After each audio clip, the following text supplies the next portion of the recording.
어느 날 제 옆방에서 도움이 필요한 듯한 소리가 들려왔습니다. 차마 무시할 수 없는 소리에 괜히 제 신경이 곤두섰죠. 조심스레 다가가 보니 그녀가 무언가 곤경에 처해 있는 듯 했습니다. 얼굴에는 당황한 기색이 역력했고 조심스러운 움직임이 보였습니다. 저 좀 도와주세요. 어떻게 해야 할지 모르겠어요. 그녀의 목소리는 간절했고 눈빛엔 난처함이 묻어 있었습니다. 그 순간 모른 척할 수가 없었습니다. 저는 조심스레 다가가 상황을 살펴봤습니다. 그녀가 낮에 제게 빌려갔던 작은 공구가 끼어 애를 먹고 있던 것이었습니다. 조심스레 도와주자 그녀는 그제야 안도하며 벽에 기대앉았습니다. 방 안에는 잠시 침묵의 분위기가 감돌았죠. 정말 죄송해요. 혼자 하려다 그만. 도와주셔서 고마워요. 그녀는 머쓱한 듯 웃으며 고개를 숙였습니다. 도움이 되었다는 생각에 저도 괜히 마음이 편안해졌습니다. 사소한 일이었지만 서로의 정을 느낄 수 있었던 기억에 남는 순간이었죠. 오늘은 그때에 대한 이야기를 꺼내보려 합니다. 구독과 좋아요는 영상 제작하는데 큰 힘이 됩니다. 이번 영상의 주인공을 응원하신다면 어떤 댓글이든 남겨주세요. 오늘 이야기를 시작하기 전에 솔직히 말씀드리면 이 얘기를 꺼내는 게 쉽지 않았습니다. 그래도 누군가에게는 들려줘야 할 것 같았어요. 3년 전 일부터 시작해야 했습니다. 그해 가을이었어요. 동생 내외와 저희 부부 넷이서 강원도로 여행을 갔었죠. 날씨도 좋고 단풍도 예뻐서 등산을 하기로 했습니다. 산 중턱쯤 올라갔을 때였나 갑자기 위에서 돌이 떨어지기 시작했어요. 낙석이었죠. 순식간이었습니다. 정신을 차려보니 아내와 동생이 쓰러져 있었고 저는 그저 멍하니 서 있었습니다. 119가 왔고 헬기가 떴고 병원으로 실려갔지만 둘 다 소용이 없었어요. 그렇게 한순간에 두 사람을 보냈습니다. 믿기지 않았습니다. 아침에 김밥 싸서 웃으면서 출발했던 사람들이 그렇게 돌아올 줄은 몰랐거든요. 장례식장은 지옥 같았어요. 조문객들의 위로는 귀에 들어오지도 않았고 저는 그냥 의자에 앉아서 멍하니 있기만 했습니다. 그런데 제일 힘들어 보이는 건 따로 있었어요. 재수 씨, 수연 씨였습니다. 당시 38이었던 수연 씨는 상복을 입고 하염없이 울기만 했죠. 오빠가 이렇게 갈 사람이 아닌데 왜 이렇게 됐을까요? 수연 씨가 중얼거리듯 말하는 걸 들었을 때 저는 아무 대답도 할 수 없었습니다. 저도 모르겠으니까요. 왜 하필 그날 그 장소에서 그런 일이 일어났는지. 동생은 조심성도 많고 산도 자주 타던 사람이었는데 말이에요. 장례를 치르고 나서도 한동안은 정신을 못 차렸습니다. 집에 혼자 있으면 아내 목소리가 들리는 것 같고 부엌에서 설거지하는 소리가 나는 것 같았어요. 돌아보면 아무도 없는데 말이죠. 밤에는 잠도 제대로 못 잤습니다. 눈만 감으면 그날 장면이 떠올랐거든요. 납골당은 집에서 차로 10분 정도 거리에 있는 곳으로 정했어요. 아내와 동생을 나란히 모셨죠. 처음 몇 달은 매일같이 찾아갔습니다. 뭐라고 말을 걸지도 못하고 그냥 앉아만 있다가 오곤 했어요. 시간이 지나면서 조금씩 간격이 벌어지긴 했지만 그래도 일주일에 한 번은 꼭 갔습니다. 저에게는 아들이 하나 있었습니다. 아직 젊고 자기 삶이 바쁘다 보니 자주 오진 않았죠. 기일 때마다 잠시 들러 인사만 하고는 일이 있다며 금세 돌아가곤 했습니다. 그래서 납골당에 앉아있는 시간의 대부분은 늘 혼자였어요. 수연 씨도 자주 왔습니다. 가끔 납골당에서 마주칠 때가 있었는데 수연 씨 역시 많이 수척해져 있었어요. 서로 인사만 간단히 나누고 각자 시간을 보냈습니다. 뭐라고 위로를 해줘야 할지 몰랐어요. 저도 위로받고 싶은 처지였으니까요.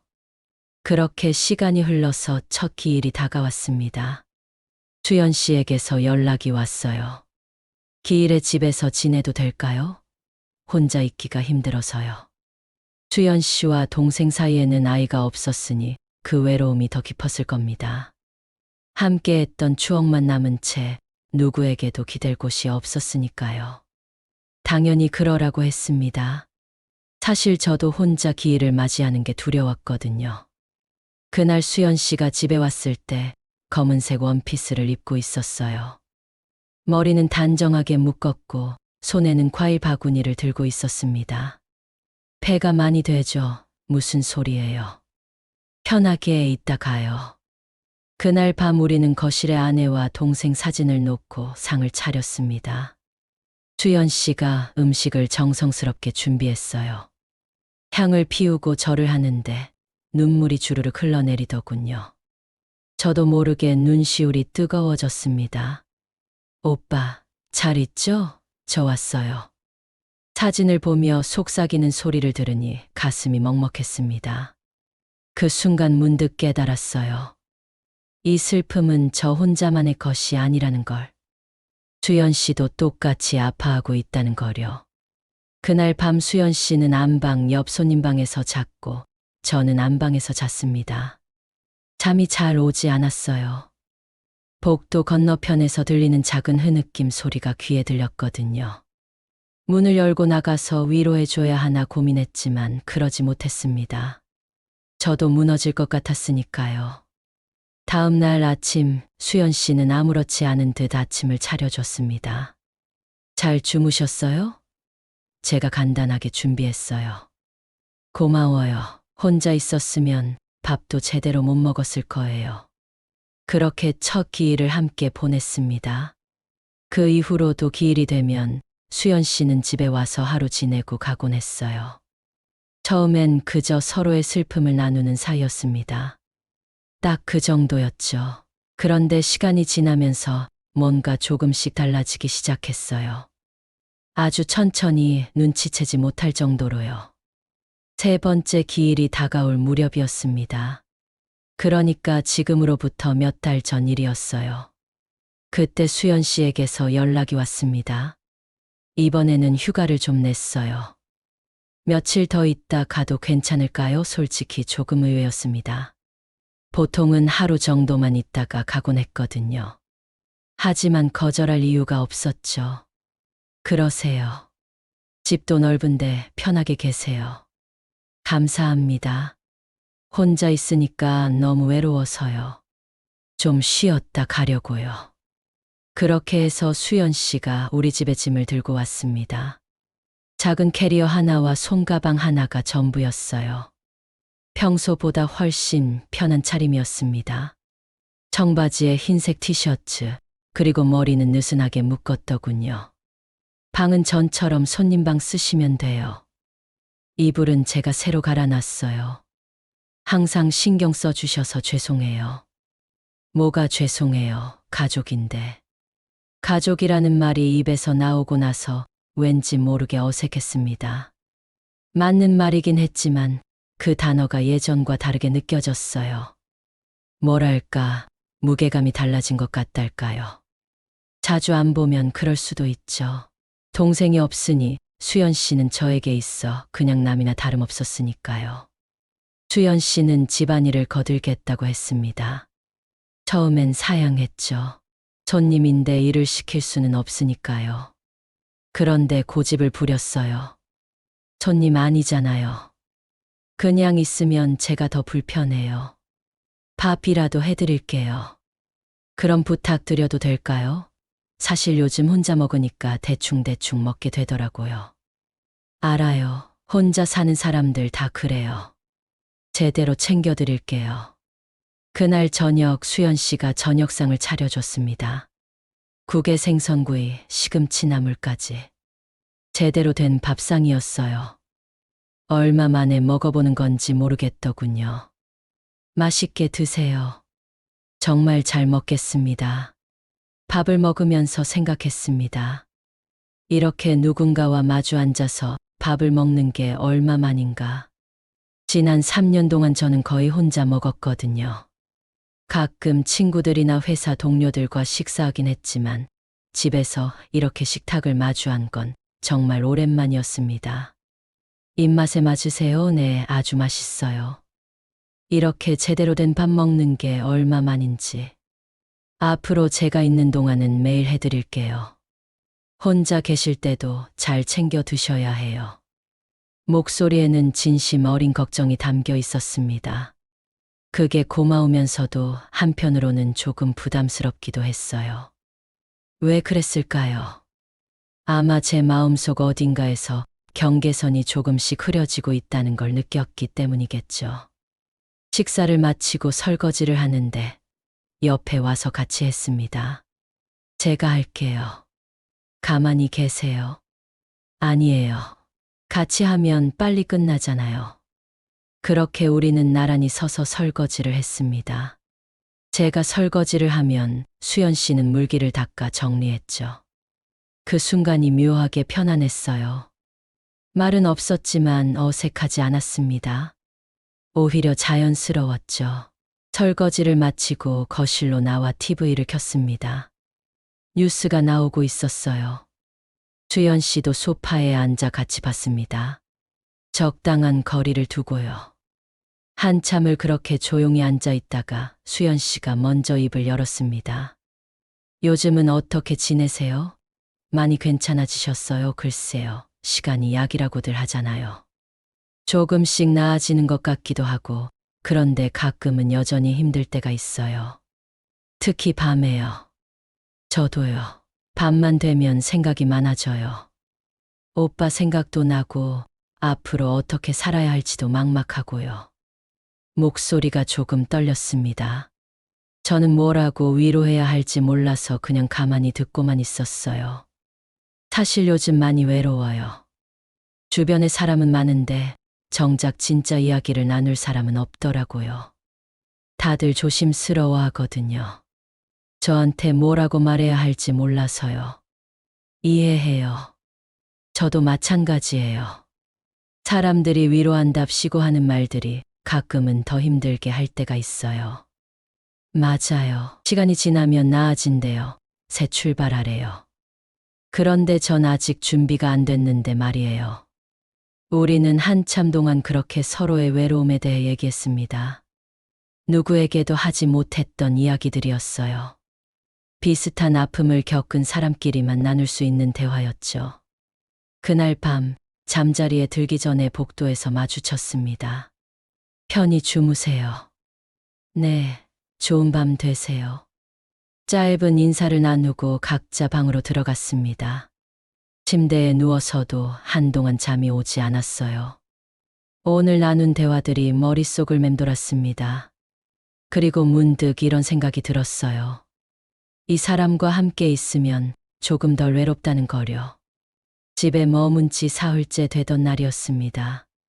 그날 낮에 수연 씨가 신발장 벽 쪽 선반 위에 있는 물건을 꺼내려다가 손이 닿지 않는다며 제게 부탁을 했습니다.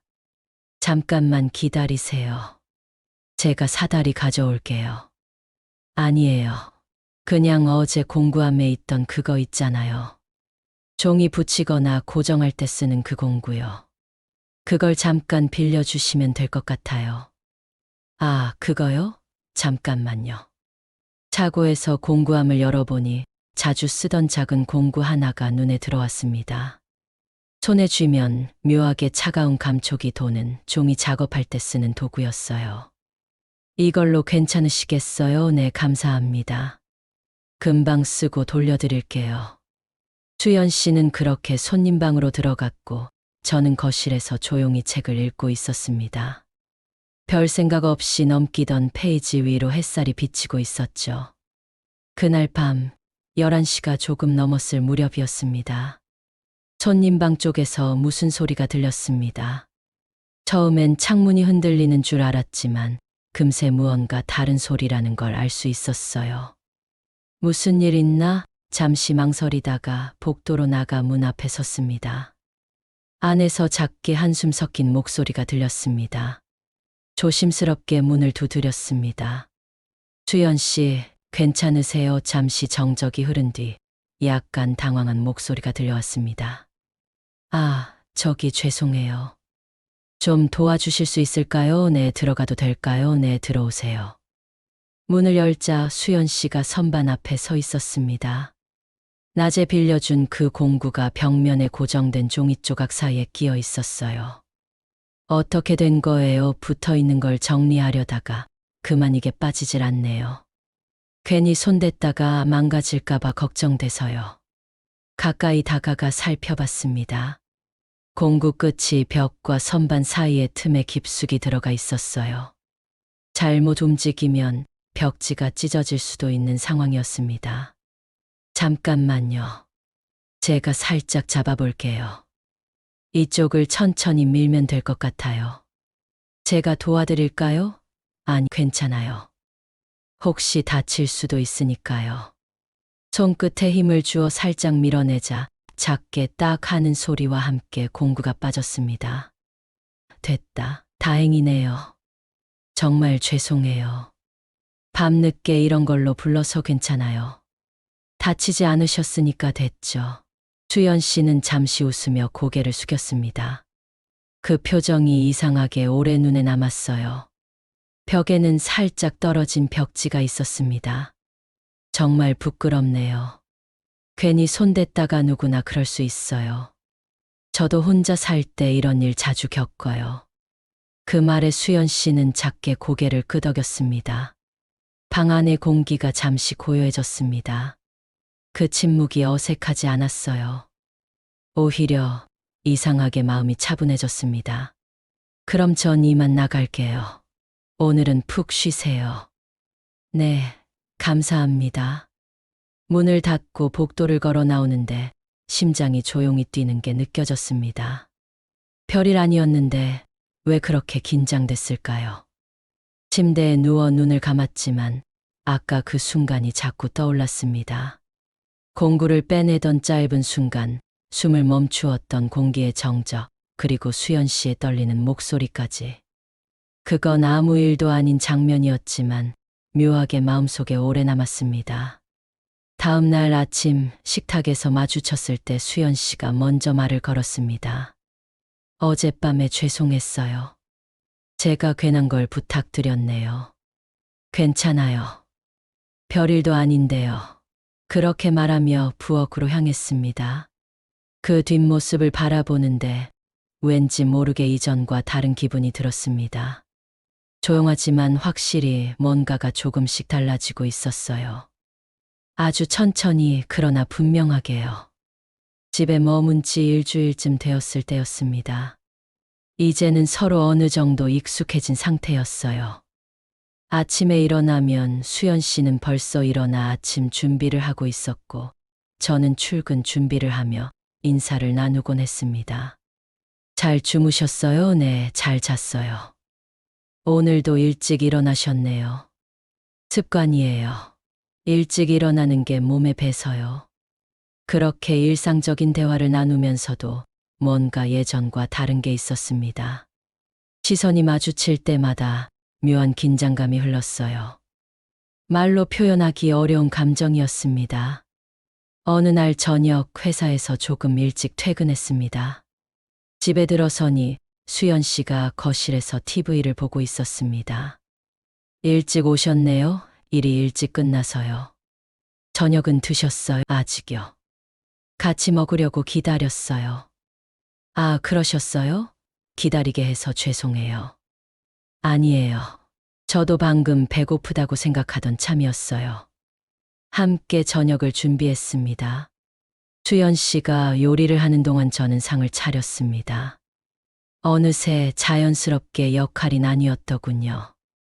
식사를 하며 물었습니다. 회사 생활은 어때요?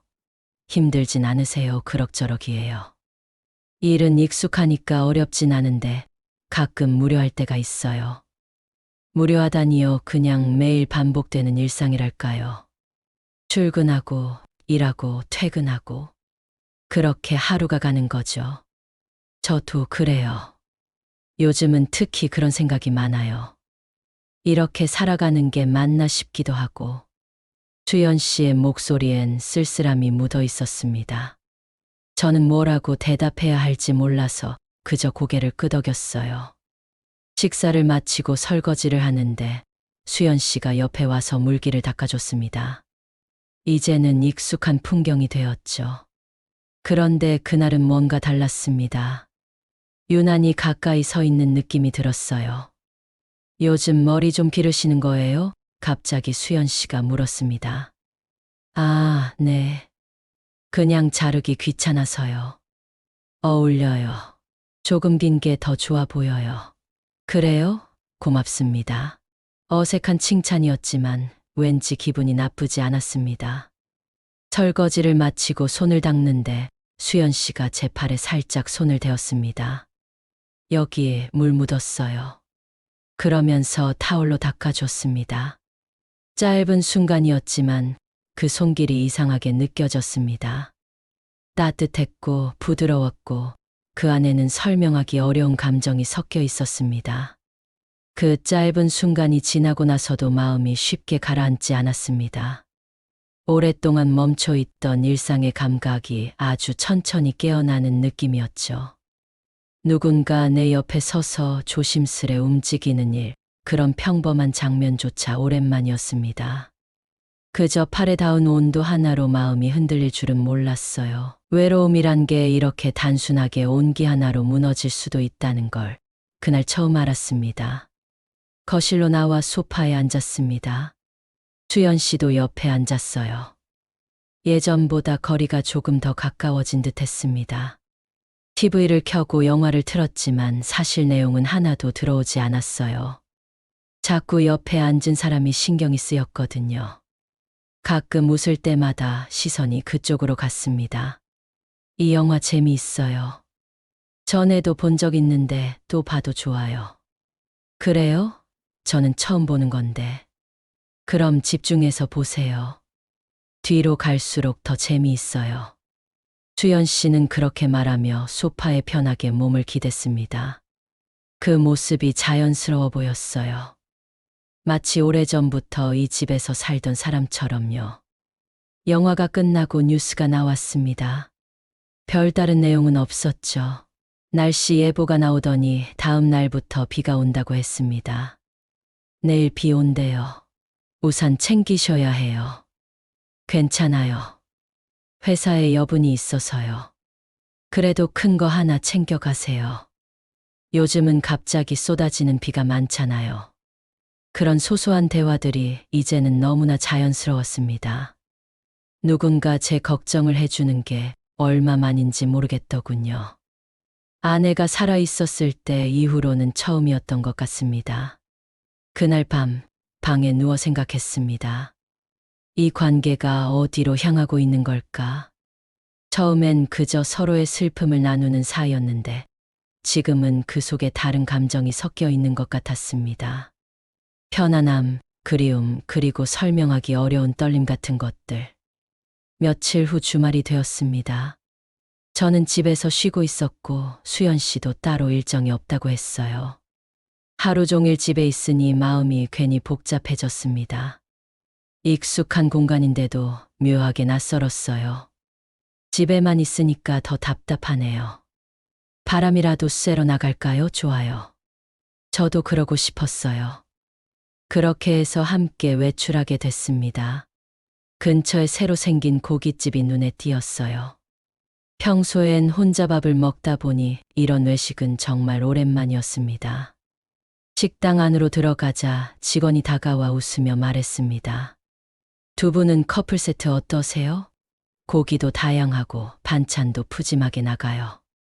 그 말의 순간 머리가 멍해졌습니다. 커플이라는 단어 하나가 공기 속에 묘하게 울렸어요. 그저 메뉴 이름일 뿐인데 그 짧은 말에 가슴 어딘가가 살짝 흔들렸습니다. 우리 관계와는 상관없는 말인데도 이상하게 마음 한구석이 따뜻하면서도 낯설게 조여왔습니다. 아, 저희는 그냥 하고 말끝을 흐렸는데 수연 씨가 웃으며 말했습니다. 괜찮은데요? 구성이 좋아 보여요. 그냥 그걸로 주세요. 직원이 주문을 받고 돌아간 뒤 우리는 잠시 마주보며 웃었습니다. 커플 세트라니 괜히 민망하네요. 그러게요. 그래도 덕분에 고기도 다양하게 먹겠네요. 그렇죠. 뭐, 이름이 중요한 건 아니니까요. 입으로는 아무렇지 않게 대답했지만 마음속은 조금 복잡했습니다. 이런 말에 괜히 신경을 쓰는 내가 이상한 걸까? 그런 생각이 스쳤습니다. 하지만 수연 씨가 편안한 얼굴로 고기를 굽는 모습을 보니 그 복잡함도 서서히 잦아들었습니다. 이상하게 따뜻하고 또 조심스러운 온기가 우리 사이에 조용히 번지고 있었습니다. 고기가 익어가는 동안 연기가 천천히 피어올랐습니다. 불판 위에서 지글거리는 소리와 함께 고소한 냄새가 퍼졌죠. 한 점씩 구워서 서로의 접시에 올려주며 먹었는데 묘하게 오래된 친구처럼 편안했습니다. 오랜만에 이런 데서 식사하니까 좋네요. 저도요. 혼자 밥 먹는 것보다 훨씬 낫죠. 정말 맛있어요. 고기도 부드럽고요. 다음에 또 올까요? 좋아요. 다음엔 제가 사야겠네요. 그렇게 소소한 대화를 나누며 식사를 마쳤습니다. 밖으로 나오니 저녁 공기가 제법 시원했습니다. 길가에 가로등 불빛이 노랗게 깔리고 사람들의 웃음소리가 멀리서 들려왔습니다. 식당을 나서며 한동안 말이 없었습니다. 대신 발밑으로 부서지는 가로등 불빛과 살짝 스쳐 지나가는 여름 바람만이 둘 사이를 채웠습니다. 수연 씨가 앞서 걷다가 잠시 뒤돌아보며 미소를 지었는데 그 짧은 순간이 괜히 오래 남았습니다. 돌아오는 길엔 서로 아무 말이 없었지만 그 침묵이 이상하게 편안했습니다. 집이 가까워질수록 마음 한편이 가볍기도 또 아쉽기도 했습니다. 그날 밤 저는 침대에 누워 생각했습니다. 괜히 집에만 있었다면 이런 시간도 없었겠구나. 함께한 저녁 식사가 그저 식사 한 끼 이상으로 남아 있었습니다. 그날 밤 다시 잠이 오지 않았습니다. 방 건너편에서 희미하게 새어나오는 불빛을 보며 저도 모르게 생각했습니다. 그 불빛이 꺼지면 그때부터 다시 혼자라는 사실이 조금 두려웠습니다.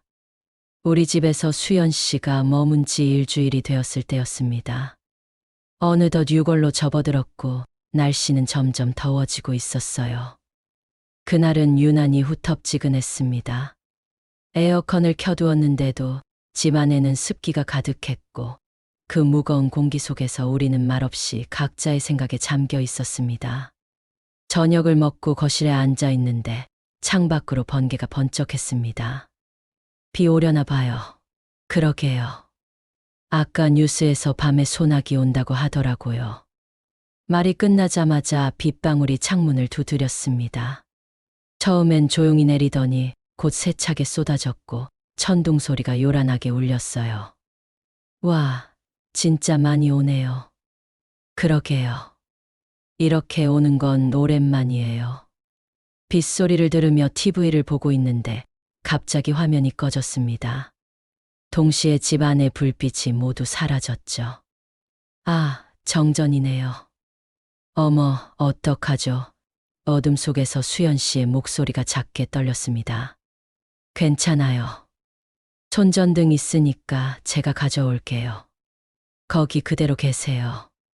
핸드폰 불빛을 켜고 현관 쪽 서랍을 뒤져 손전등을 꺼내 거실로 돌아왔습니다. 수연 씨는 그대로 소파에 앉아 있었고 불빛에 비친 얼굴에는 약간의 긴장이 남아 있었어요.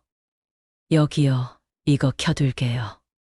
손전등을 테이블 위에 세워놓으니 은은한 불빛이 방안을 감쌌습니다. 촛불처럼 조용하고 따뜻한 느낌이 들었죠. 배전반을 확인해 봐야 할 것 같은데요. 지금 나가시면 위험하지 않아요? 비도 많이 오는데 괜찮아요. 금방 다녀올게요. 현관으로 향하려는 순간 수연 씨가 제 팔을 붙잡았습니다. 조심하세요. 그 손끝에 미세한 떨림이 전해졌습니다. 잠시 멈춰 섰다가 네, 금방 올게요. 하고 밖으로 나갔습니다. 비는 세차게 쏟아지고 있었고 번개가 하늘을 가르며 울렸습니다. 배전반을 확인하니 우리 집만의 문제는 아니었습니다. 온동리가 어둠 속에 잠겨 있었어요.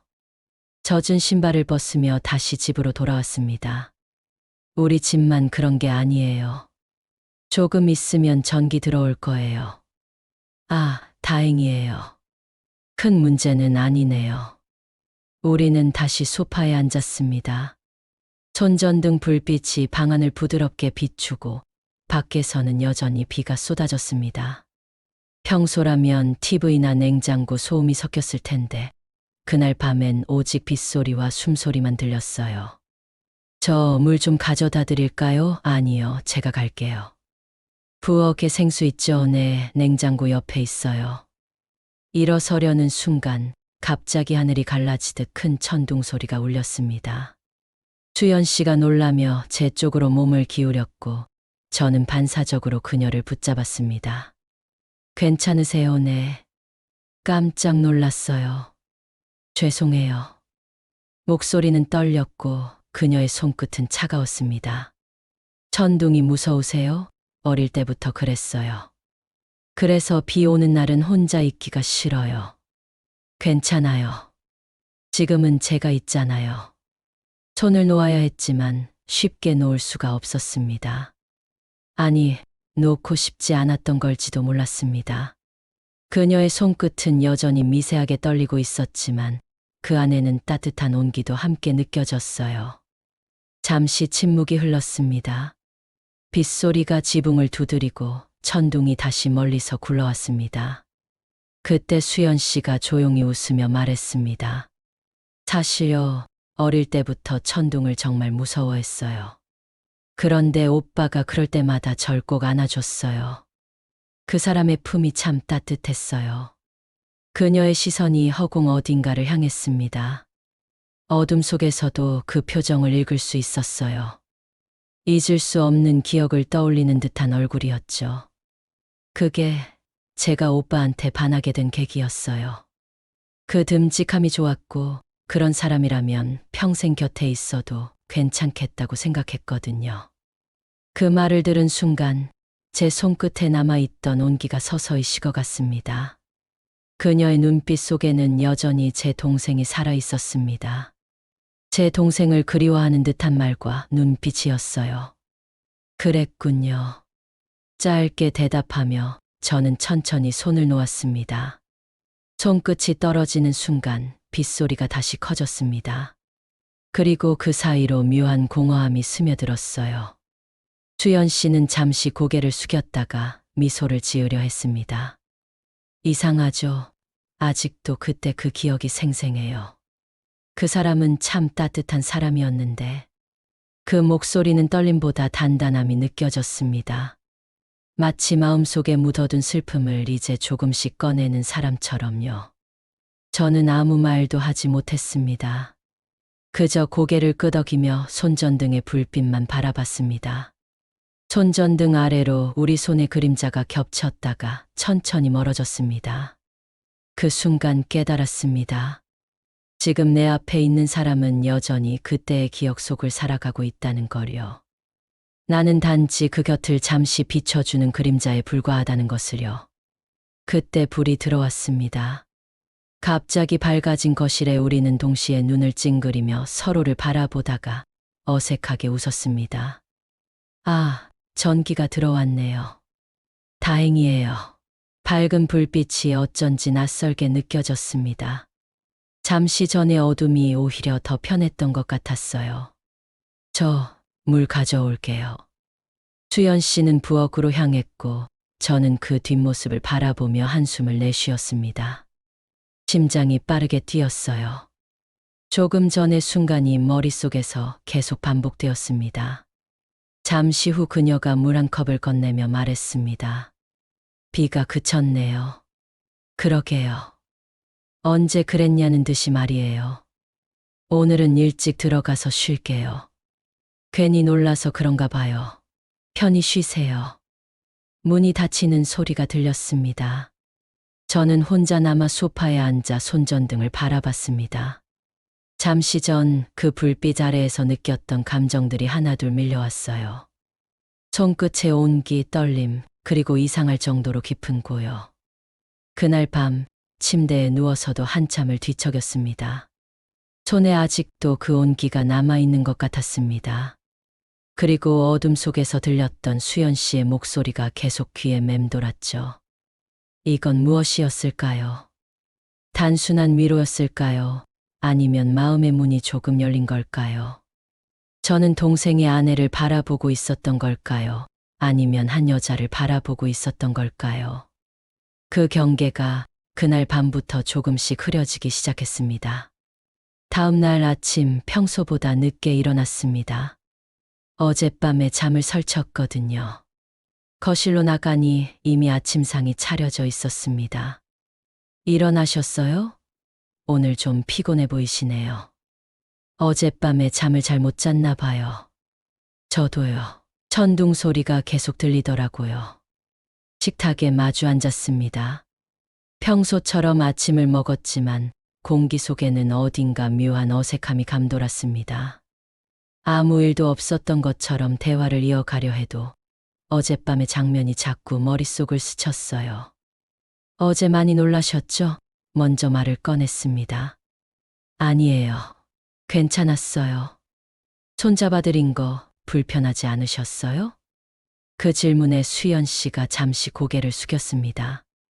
숟가락을 들던 손이 멈췄고 작은 숨이 새어나왔습니다. 아니요.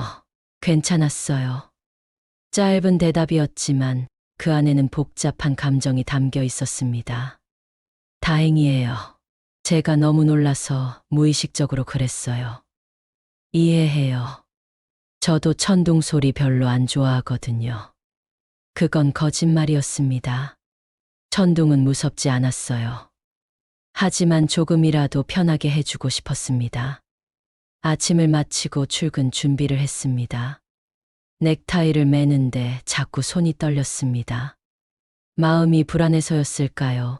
아니면 아직 진정되지 않은 탓이었을까요? 도와드릴까요? 뒤에서 수연 씨의 목소리가 들렸습니다. 아, 괜찮아요. 제가 할게요. 저 좀 잘 매요. 오빠한테 자주 매줬거든요. 말끝이 서서히 흐려졌습니다.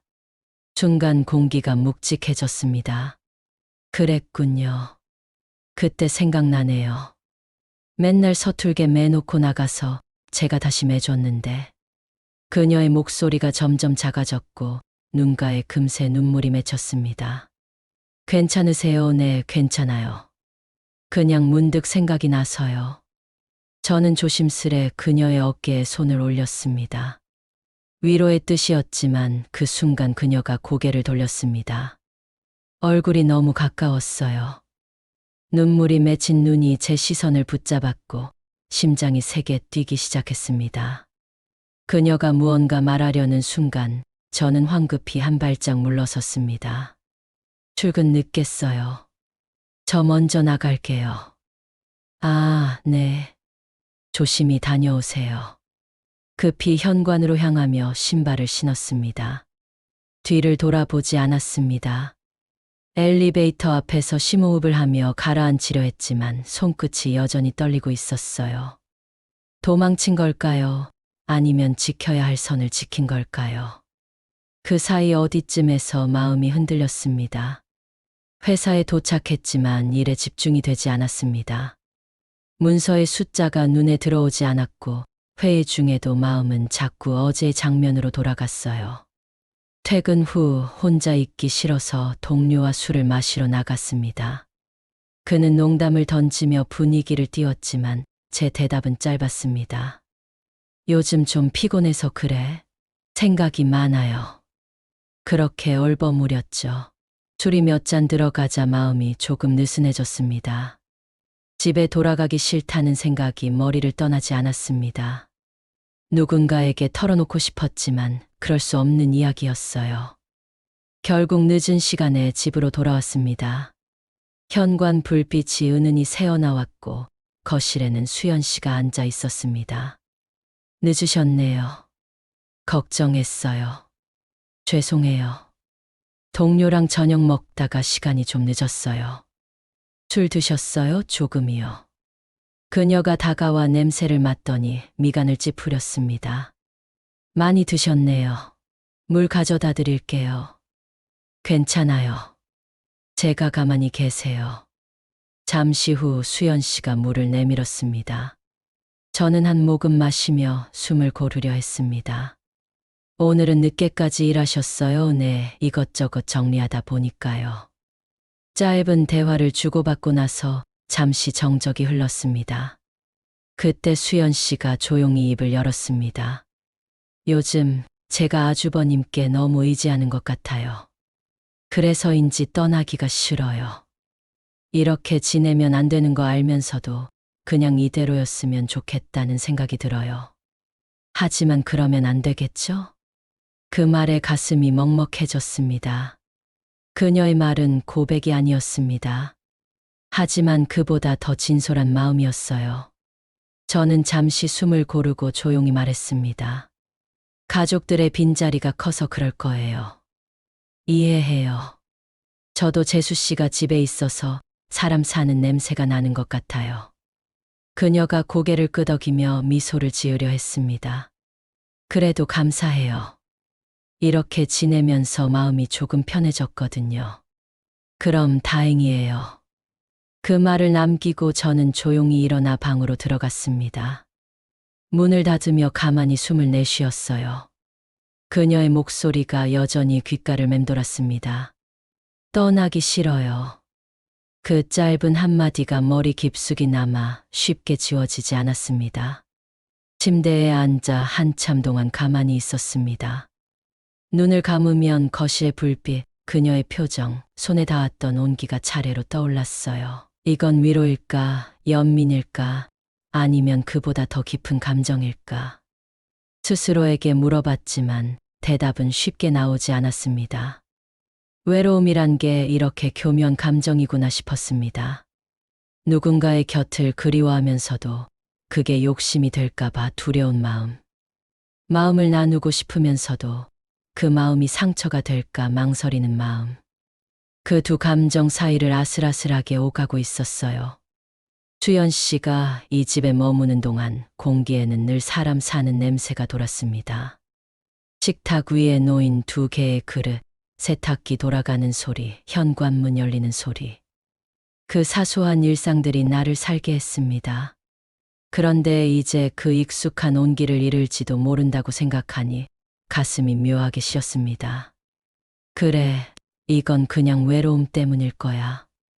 스스로 그렇게 말하며 마음을 다잡으려 했습니다. 하지만 그 말이 스스로에게 하는 변명처럼 들렸습니다.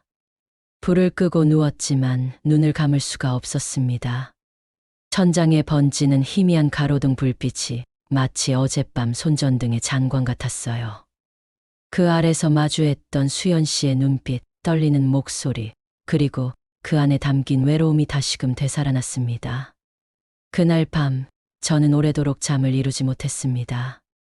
누군가를 그리워하는 마음과 그러면 안 된다는 이성이 한자리에서 싸우는 듯 했어요. 결국 남은 건 한숨뿐이었습니다. 토요일 저녁이었습니다. 재수 씨의 휴가가 끝나는 마지막 주말이었어요. 그녀는 짐을 대충 정리해두고 식탁에 앉아 있었습니다. 식탁 위에는 소박한 저녁이 차려져 있었지만 공기에는 이별의 기운이 서려 있었습니다. 그날 저는 마음이 유난히 복잡했습니다. 며칠 동안 이 집이 다시 사람 사는 집처럼 느껴졌거든요. 밥을 같이 먹고 대화를 나누고 TV 소리를 함께 듣는 그 사소한 일상이 너무 익숙해져 버렸습니다. 그 익숙함이 이제 곧 사라진다고 생각하니 어딘가 허전했어요. 솔직히 말하면 계속 이대로였으면 좋겠다는 생각도 들었습니다. 다시 혼자가 되는 게 두려웠고 조용한 집의 공기가 벌써부터 차갑게 느껴졌습니다. 하지만 동시에 알았습니다. 그녀가 이 집에 더 머무는 건 우리 둘 다에게 옳지 않다는 거려. 이 이상 함께 있다 보면 마음이 방향을 잃게 될 것 같았습니다. 그때 수연 씨가 조용히 입을 열었습니다. 다음 주부터 출근인데요. 휴가를 조금 더 낼까 생각 중이에요. 아주버님만 괜찮으시면 며칠 더 있다 가도 될까요? 그 말이 내 마음을 흔들었습니다. 붙잡고 싶었어요. 하지만 안 된다는 걸 알고 있었습니다. 나는 잠시 숨을 고르며 천천히 말을 이었습니다. 재수 씨, 이제 그만 돌아가는 게 좋을 것 같아요. 각자의 자리에서 다시 살아가는 것도 필요하니까요. 말을 하고 나서 한동안 침묵이 흘렀습니다. 수연 씨는 제 얼굴을 한참 바라보다가 작게 고개를 끄덕였습니다. 그 눈빛엔 섭섭함보다 이해의 빛이 먼저 깃들어 있었습니다. 네, 아주버님의 마음 잘 알았어요. 짧고 담담한 대답이었지만 그 속엔 여러 감정이 얽혀 있었습니다. 그 후로 우리는 말없이 식사를 마쳤습니다. 숟가락 부딪히는 소리만 식탁 위를 오갔고 서로의 마음은 이미 같은 생각 위에 머물러 있는 듯했습니다. 식사를 마치고 설거지를 함께 정리한 뒤 수연 씨가 거실로 나왔습니다. 벽 쪽 진열장 위에 놓인 액자 하나를 가만히 바라봤어요. 그 사진에는 우리 부부와 동생 부부 넷이서 함께 웃고 있는 모습이 담겨 있었습니다. 그녀는 사진을 손끝으로 살짝 쓸어내리며 말했습니다. 내년에 또 올게요. 오빠, 형님. 그 목소리엔 담담한 그리움이 묻어 있었습니다. 저는 아무 말 없이 고개를 끄덕였습니다. 그녀는 잠시 더 사진을 바라보다가 작게 미소를 지었습니다. 그때는 조금 더 편한 마음으로 오고 싶어요. 그 말 뒤에 짧은 정적이 흘렀습니다. 밖에서는 바람이 불어와 커튼이 부드럽게 흔들렸습니다. 그 바람 속에는 여름의 끝자락 냄새가 섞여 있었어요. 이제 짐을 좀 정리할게요. 그래요. 필요하면 말씀하세요. 그녀는 방으로 들어가 짐을 천천히 챙겼습니다. 그 모습을 보며 마음이 묘하게 흔들렸습니다. 붙잡고 싶은 마음도 보내야 한다는 생각도 동시에 자리했어요. 하지만 결국 저는 아무 말도 하지 못했습니다. 새벽이 되자 복도에서 캐리어 끄는 소리가 들렸습니다. 문을 열고 나가니 현관 앞에 서 있는 수연 씨가 보였습니다. 벌써 가시게요, 네. 일찍 나가면 도착해서 정리하기 좋을 것 같아서요. 그래요. 잘 가요. 네, 아주버님도 건강하세요. 그녀가 조용히 미소를 지었습니다. 그동안 정말 감사했어요. 이곳에서 많은 걸 배우고 또 위로받았어요. 저야말로요. 덕분에 집이 다시 따뜻해졌어요. 그럼 다음에 또 뵐게요. 그래요. 조심히 가세요. 문이 닫히는 소리가 유난히 크게 들렸습니다. 그 소리를 들으며 한참을 서 있었습니다. 거실로 돌아오니 아까 보던 사진이 눈에 들어왔습니다. 햇살이 액자 유리에 부딪혀 반짝이고 있었어요. 사진 속 내 사람은 여전히 웃고 있었고 그 웃음이 왠지 그립게 느껴졌습니다. 저는 천천히 의자에 앉아 커피를 한 모금 마셨습니다. 따뜻한 향이 코끝을 감돌았지만 마음 한구석은 싸늘했습니다. 빈집의 고요함이 다시 익숙해지려면 시간이 좀 걸리겠죠. 그날 하루 저는 아무 일도 하지 않았습니다. 그저 창밖으로 흘러가는 구름만 바라봤습니다. 그 구름을 보며 문득 그런 생각이 들었어요. 어쩌면 수연 씨와 나의 인연도 저 구름처럼 잠시 머물다 흘러가는 거라고.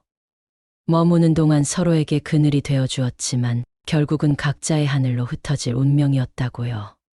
저녁이 되어 불을 켜자 익숙한 고요가 집 안을 채웠습니다. 어제까지는 함께 웃던 공간이었는데 이제는 그 웃음의 잔영만 남아 있었습니다. 손끝에 닿던 온기가 사라지고 대신 묘한 허전함이 남았습니다. 그럼에도 마음 한켠이 따뜻했습니다. 우리가 어떤 감정 속에 있었든 서로를 상처 주지 않고 떠날 수 있었으니까요. 그날 밤 불을 끄고 누워서 천장을 바라봤습니다. 아무 말도 아무 생각도 하지 않으려 했지만 자꾸만 수연 씨의 마지막 미소가 떠올랐습니다. 그 미소 속엔 슬픔보다 감사가 담겨 있었어요. 그걸 보고 나서야 조금 안심이 되었습니다. 그래, 이렇게 끝나는 게 맞았어. 조용히 속삭이며 눈을 감았습니다. 밖에서는 새벽비가 살짝 내리고 있었어요. 빗소리가 잔잔하게 들려왔고 그 소리가 이상하게도 위로처럼 느껴졌습니다. 떠난 지 한 달이 지났습니다. 연락은 가끔 왔어요. 안부를 묻는 짧은 메시지였죠. 저도 짧게 답장했습니다. 그 이상은 하지 않았어요. 집은 다시 예전으로 돌아갔습니다. 아침에 혼자 일어나서 혼자 밥 먹고 출근하고 퇴근해서 혼자 저녁 먹고 자는 일상이요. 그런데 이상하게도 예전보다 더 외로웠습니다. 한 번 경험한 따뜻함이 없다는 게 오히려 더 추웠어요. 어느 날 저녁 베란다에 나가 담배를 피웠습니다. 원래 안 피우던 건데 요즘은 가끔 피우게 되더군요. 하늘을 올려다봤어요. 별이 많이 보이는 밤이었습니다. 문득 생각했죠. 저 하늘 어딘가에서 아내와 동생이 우리를 보고 있을까? 보고 있다면 뭐라고 할까? 아마도 화내지는 않을 것 같았어요. 그 사람들은 원래 따뜻한 사람들이었으니까요. 오히려 걱정하겠죠. 우리 둘이 혼자서 힘들어하는 걸요. 여름이 지나고 가을이 왔습니다.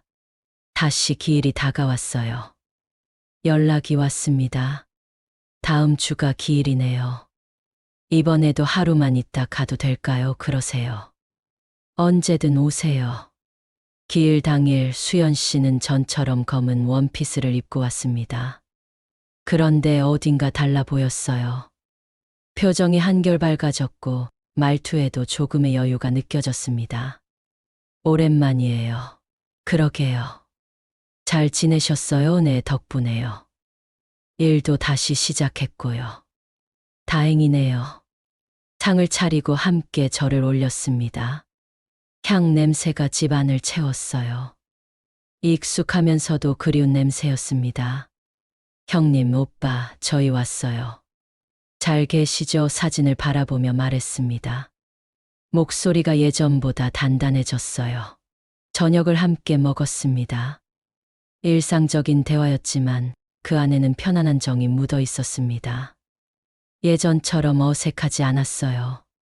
많이 괜찮아지신 것 같아요. 그래요? 시간이 지나니까 조금씩 나아지더라고요. 저도 그래요. 아직 완전히는 아니지만 그럼 된 거예요. 완전히 괜찮아지는 날은 안 올지도 몰라요. 그냥 함께 살아가는 거죠. 슬픔이랑요. 그 말에 수연 씨가 살짝 미소 지었습니다. 맞아요. 슬픔은 사라지는 게 아니라 같이 사는 거죠. 그날 이후 우리는 종종 아들과 함께 식사를 하게 되었어요. 오랜만에 셋이 마주 앉아 밥을 먹다 보면 예전처럼 웃음소리가 오갔습니다.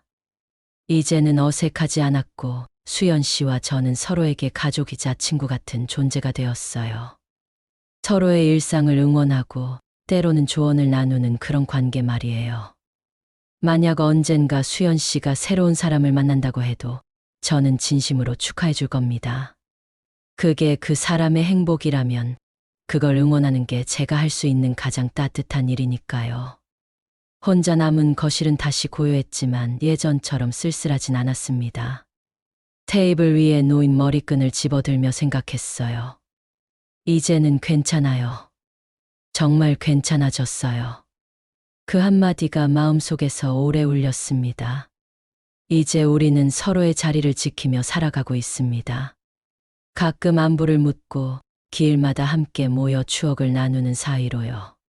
가족도 아니고 연인도 아닌 그 중간 어딘가의 관계. 서로의 상처를 이해하고 외로움을 나누고 때로는 미소로 위로하는 그런 관계로요. 여보, 동생아, 걱정하지 마. 우리 잘 지내고 있어요. 서로를 다치게 하지 않고 그때보다 조금 더 따뜻하게 살아가고 있어요. 창문 너머로 바람이 살짝 불어왔습니다. 그 바람이 마치 대답처럼 느껴졌어요. 이게 제 이야기의 끝입니다. 누군가를 잃고도 다시 살아가는 법을 배웠던 시간, 그리고 외로움 속에서도 온기를 느꼈던 계절이었습니다. 긴 이야기 들어주셔서 고맙습니다. 여러분도 오늘 하루 따뜻하게 보내시길 바랍니다. 오늘의 영상이 재밌으셨다면 구독과 좋아요를 눌러주세요. 그리고 여러분의 생각과 응원, 위로의 한 줄을 댓글로 남겨주시기 바랍니다. 다음 이야기에서 또 뵙겠습니다. 감사합니다.